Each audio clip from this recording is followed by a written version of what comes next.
रात की तारीख में एक कदीम गांव के बीचों बीच एक अजीमो शान मस्जिद खड़ी थी। इसके मीनारों से अजान की सदाएं बुलंद होती जो पूरे इलाके में गूंजती थी। गांव के लोग दीनदार थे, मगर कुछ लोग गफलत में भी मुब्तला थे। इस गांव में हारिस नामी एक शख्स रहता था जो अपनी नमाज का बहुत पाबंद था। उसकी इबादत में खुशू और खुजू था और वह हर काम में अल्लाह की रजा को मुकद्दम रखता था। लोग उसे नेक और परहेजगार समझते थे। एक रात जब पूरी बस्ती गहरी नींद में थी, हारिस तहज्जुद की नियत से जाग गया। वजू करके मस्जिद की तरफ रवाना हुआ तो सड़क सुनसान थी। सिर्फ हवा के झोंके खजूर के दरख्तों को हिला रहे थे। रास्ते में अचानक उसका पांव किसी चीज से टकराया और वह गिर पड़ा। जमीन पर एक स्याह साया नमूद हुआ जिसकी आंखें दहकते कोयल की मानिंद सुर्ख थीं। हारिस ने हैरत से इधर उधर देखा, मगर रास्ता सुनसान था। वह उठा और दोबारा मस्जिद की तरफ चलने लगा, मगर जैसे ही चंद कदम बढ़ाए एक तेज आवाज आई, कहां जा रहे हो? आवाज हवा में गूंज रही थी, मगर कोई नजर नहीं आ रहा था। हारिस रुक गया, मगर उसका दिल मजबूत था। उसने अल्लाह पर भरोसा किया और चलता रहा। अचानक रास्ते में एक और साया नमूद हुआ जो पहले से भी ज्यादा खौफनाक था। उसके चेहरे पर रीली मुस्कुराहट थी। साया हारिस के सामने आया और बोला, नहीं, मगर एक इशारा किया। हारिस ने महसूस किया कि उसके जिस्म पर बोझ बढ़ रहा है, जैसे कोई उसे जबरदस्ती रोक रहा हो। मगर उसने बिस्मिल्लाह पढ़ी और आगे बढ़ गया। जब वह मस्जिद के करीब पहुंचा तो साया गायब हो गया, मगर उसका दिल बेचैन था। उसने मस्जिद में दाखिल होकर नवाफिल अदा किए और अल्लाह से पनाह मांगी। दिल को सुकून महसूस हुआ, मगर शैतान अभी हारा नहीं था। फज्र की अजान होते ही हारिस ने जमात के साथ नमाज अदा की। उसके चेहरे पर नूर और सुकून था, मगर बाहर एक गैर मरई खतरा मंडला रहा था जो उसे दोबारा आजमाने के लिए तैयार था। जब वह नमाज के बाद मस्जिद से निकला तो एक बूढ़ा शख्स उसके करीब आया। उसके चेहरे पर संजीदगी थी और उसकी आंखों में एक अजीब सी चमक थी, जैसे वह कुछ जानता हो जो बाकी लोग नहीं जानते थे। बूढ़े शख्स ने हारिस की तरफ देखा और कहा, कुछ नहीं, बस एक गहरी सांस ली। हारिस ने महसूस किया कि यह कोई आम आदमी नहीं, बल्कि कोई ऐसा शख्स है जो हकीकत से वाकिफ है। बूढ़े शख्स ने हारिस के कंधे पर हाथ रखा और एक लम्हे के लिए हारिस को लगा जैसे वक्त रुक गया हो। उसका दिल तेजी से धड़कने लगा, मगर वह खामोश खड़ा रहा।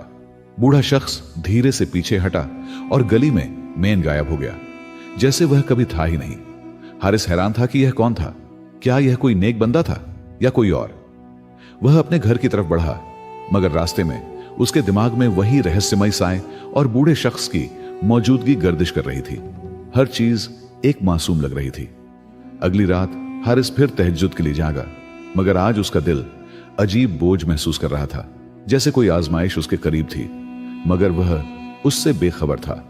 मस्जिद जाने के लिए जब वह दरवाजा खोलने लगा तो दरवाजे के पीछे वही साया खड़ा था। इस बार उसके चेहरे पर शैतानी मुस्कान थी और आंखों में वहशत थी। साया आहिस्ता आहिस्ता हारिस की तरफ बढ़ा, मगर इस बार हारिस ने फौरन आयतुल कुर्सी पढ़ना शुरू कर दी। साया पीछे हटने लगा, मगर वह पूरी तरह गायब नहीं हुआ। यह जंग सिर्फ जिस्मानी नहीं, बल्कि रूहानी थी। हारिस का दिल अल्लाह पर ईमान से भरा हुआ था और शैतान हर मुमकिन कोशिश कर रहा था कि उसके कदम डगमगा जाएं। वह जैसे ही मस्जिद पहुंचा, दरवाजे पर वही बूढ़ा शख्स खड़ा था, मगर अब उसकी आंखों में एक और ही रोशनी थी, जैसे वह सब कुछ जानता हो जो हो रहा था। हारिस ने मस्जिद में दाखिल होकर सजदे में गिरकर दुआ की, या अल्लाह, मुझे हर फित से बचा। और उस रात उसे महसूस हुआ कि आजमाइश अभी खत्म नहीं हुई, बल्कि अभी तो इसका आगाज था। नमाज के बाद हारिस मस्जिद के कोने में बैठा रहा। उसके दिल में बेशुमार सवालात थे। वह सोच रहा था कि यह सब आजमाइश क्यों हो रही है और इस रहस्यमयी बूढ़े शख्स का क्या राज है। जब वह मस्जिद से निकला तो गली में हर चीज आम दिनों जैसी लग रही थी, मगर जैसे ही वह अपने घर की तरफ बढ़ा, उसे महसूस हुआ कि कोई उसका पीछा कर रहा है। हारिस ने पलट कर देखा, मगर वहां कोई नहीं था, मगर उसके दिल में बेचैनी थी, जैसे कोई नादिता कुव्वत उसके करीब मौजूद हो, मगर नजर ना आ रही हो। अगली रात जब वह तहज्जुद के लिए उठा तो कमरे में एक अजीब सी ठंडक महसूस हुई। ऐसा लग रहा था जैसे हवा में कोई गैर मरई ताकत गर्दिश कर रही हो। हारिस ने वजू किया और दरवाजा खोलने लगा, मगर दरवाजा खुद बखुदा चरचरा कर हल्का सा खुल गया। बाहर मुकम्मल अंधेरा था और एक गैर मामूली सन्नाटा छाया हुआ था। जैसे ही वह बाहर निकला, उसे मस्जिद के मीनार से एक मध्यम सी रोशनी नजर आई जो पहले कभी नहीं देखी थी। ये रोशनी पर कशिश भी थी और रहस्यमय भी। हारिस ने कदम आगे बढ़ाया, मगर अचानक उसे ऐसा महसूस हुआ जैसे कोई उसका रास्ता रोक रहा हो। वही साया एक बार फिर नमूद हुआ, मगर इस बार उसकी आंखें और ज्यादा दहकती हुई लग रही थी। साया बोला, नहीं, मगर उसके वजूद से एक अजीब सी शैतानी कुव्वत महसूस हो रही थी। हारिस ने फौरन सूरह अल फलक पढ़नी शुरू की और साया जैसे जमीन में सरकने लगा। हारिस ने जैसे ही अल्लाह का नाम लिया, साया गरजदार आवाज में चीखने लगा और फजा में तहलील होने लगा।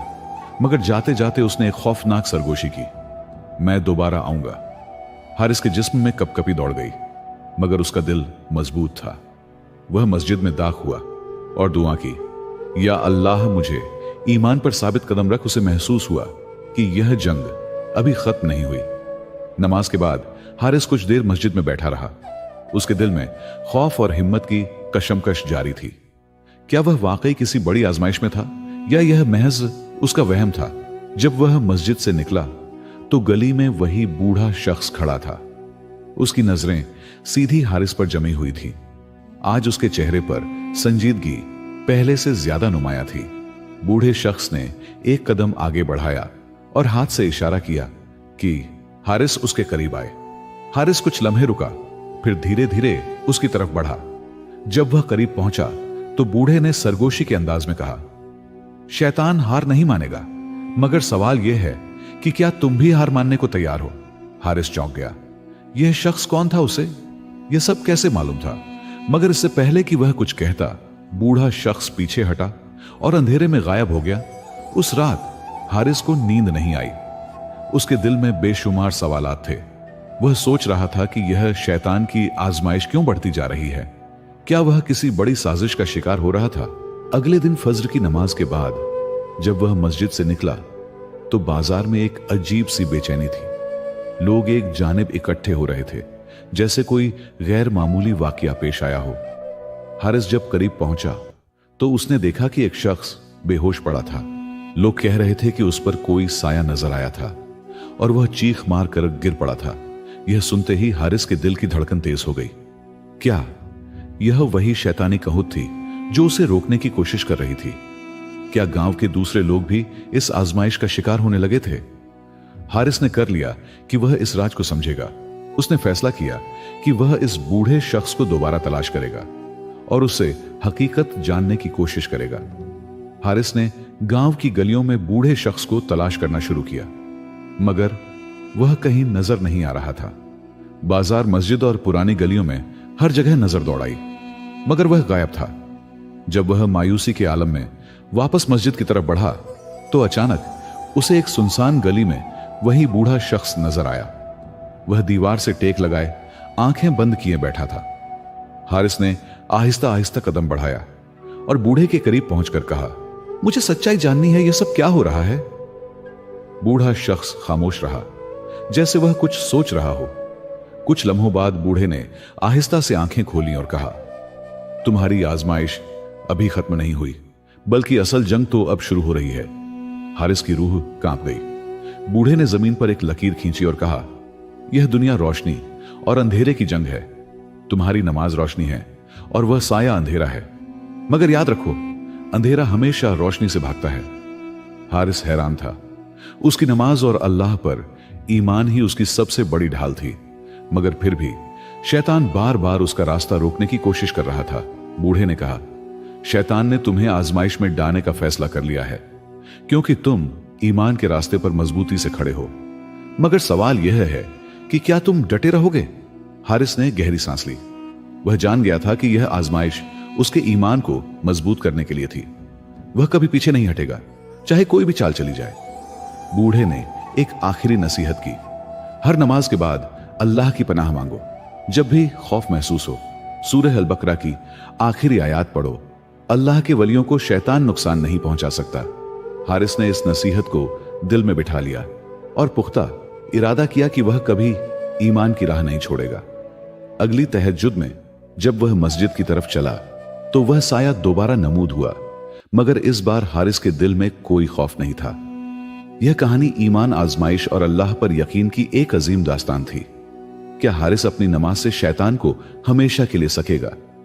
क्या वह आजमाइश में कामयाब हो गया?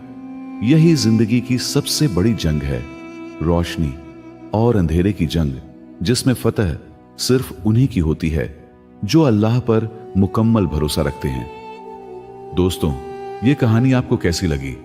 कमेंट्स में अपनी राय का इजहार जरूर कीजिएगा और हमारे चैनल को सब्सक्राइब जरूर कीजिएगा।